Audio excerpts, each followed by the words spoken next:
Hi, my name is Whitney Peterson, and I am a producer and writer on the Snapshots of Confinement film.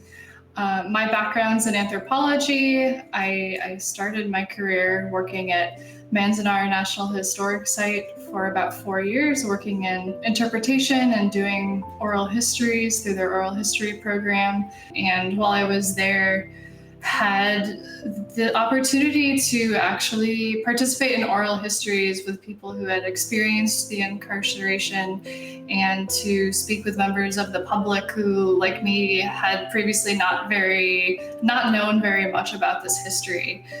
And then in graduate school, I had the opportunity to work at the Amachi site with my advisor and work with students and community members to help preserve the history. So a lot of that sparked the conception of this film and the work that we're working on today. My name is Diana Tsuchida, and I'm the creator of an independent oral history project called Tessaku. Tessaku was really also, started from a passion to uncover my family's complicated history in camp, which really revolved around my grandfather's actions.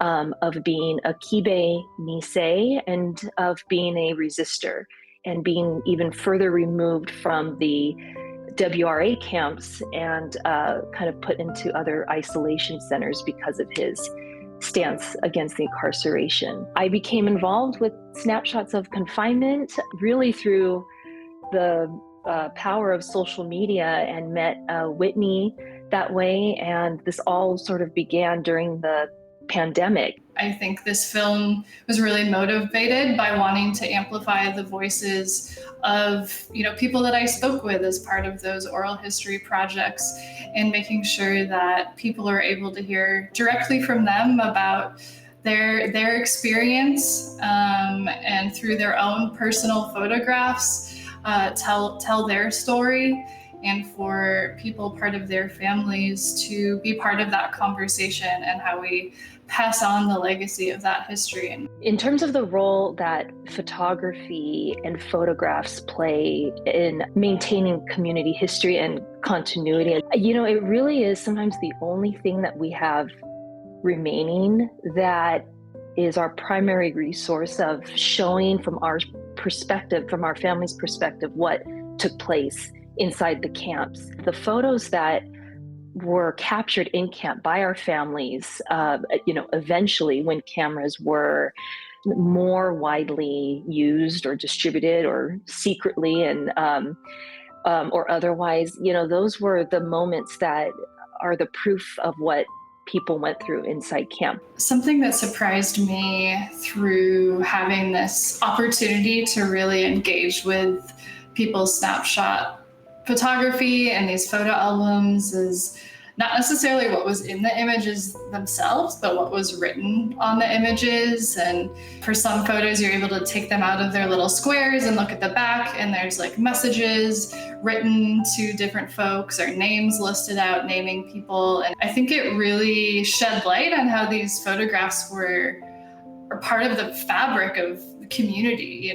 I think something I've seen since then too is going to, for example, like the Manzanar reunion or pilgrimage events where people are bringing family photos and sharing them with others, that it continues to be part of the fabric of the community. And people might, see a relative in somebody else's photograph that they had never seen before, and how that really starts to bring people together and make new connections that hadn't been made before, and lays a foundation for people to try and learn more about their family experience, through connecting with others. And I just feel so incredibly grateful to the people who agreed to participate and share their stories. I think what they share is so vulnerable and insightful.